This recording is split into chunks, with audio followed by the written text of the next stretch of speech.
Am I the jerk because I didn't tell my roommates I own the house and letting them evict themselves? Part 2.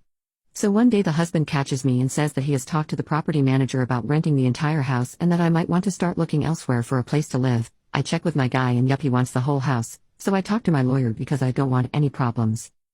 As long as the increase is 1 year after tenancy and I give 3 months notice, there is literally no limit on the rental increase, so I tell my property manager to raise the rent for the ground level 50%, they have 5 months notice of a rental increase, so I am in the clear.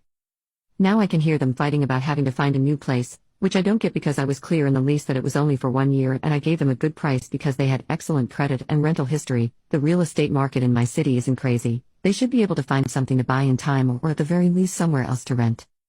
I have talked to my parents about this and they said I'm being sort of mean. I don't think I am. I have a plan for my home and it does not involve me moving out. I have a garden that I've worked with my grandmother my entire life. I have a yard with raspberry bushes my grandfather planted for his kids and grandkids. My dog likes having a yard to play in. I could have told them it's my home, but it's not their business. Am I the jerk?